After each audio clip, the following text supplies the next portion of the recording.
We'll meet that lady in red in a few moments. Meanwhile, this is the train she's on. The Tralee and Dingle Light Railway is Titfield Thunderbolt Transport, which takes you from Tralee to Blennerville in about 20 rattling minutes. Now, about that lady in red. Her name's Una O'Shea, she's from Middlesex, and she's one of 32 girls from all over the world hoping to be picked as the Rose of Tralee. So, I says to her, this is just another beauty contest. No, it's not a beauty contest whatsoever. There's no bikinis here. It's far more of a personality contest. We've been treated like princesses. Really, it's been wonderful, really excellent. Princesses they may be, but that doesn't stop the local bookies laying odds on the result. You can take a punt on the Rose Contest fillies in between events at the Tralee race meeting.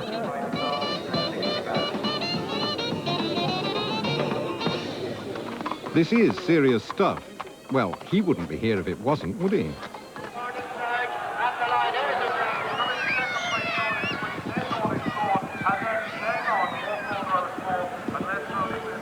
Back in Tralee, they're getting on with life outside the fast lane. You get the impression that nothing much happens around here, but don't let appearances fool you.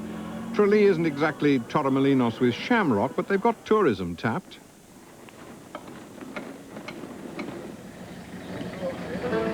And they're very welcoming.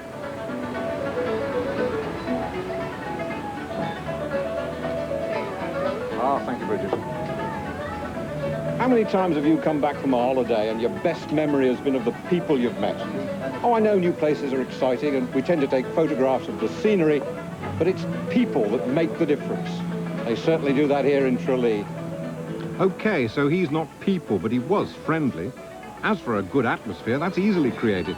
Take a group of musicians, pop them into a warm pub and stir in a few drinks, and good fellowship comes bubbling up.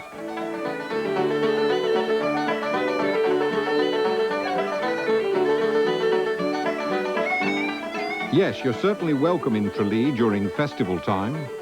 Not just during the festival, any time of the year. Tralee's got more history than you could shake a stick at, and some is set out in a medieval experience, one of those rides through time where the past is sanitized for your convenience. Outside the town, the real evidence of history is marked by tumbled stones and Celtic crosses. Now here's something you'll hardly believe even as you watch it. Crossroads dancing, an old custom revived a few years back in the village of Flynn.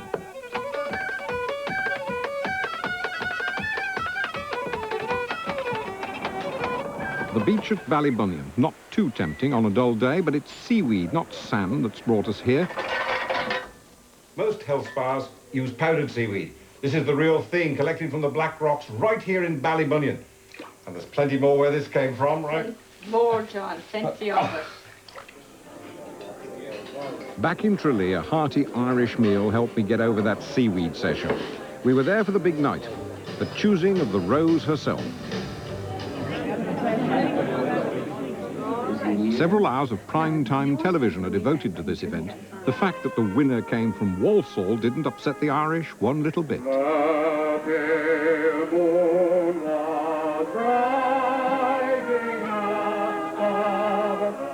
So, 3 cheers for Kirsty Flynn. At least the name's Irish enough.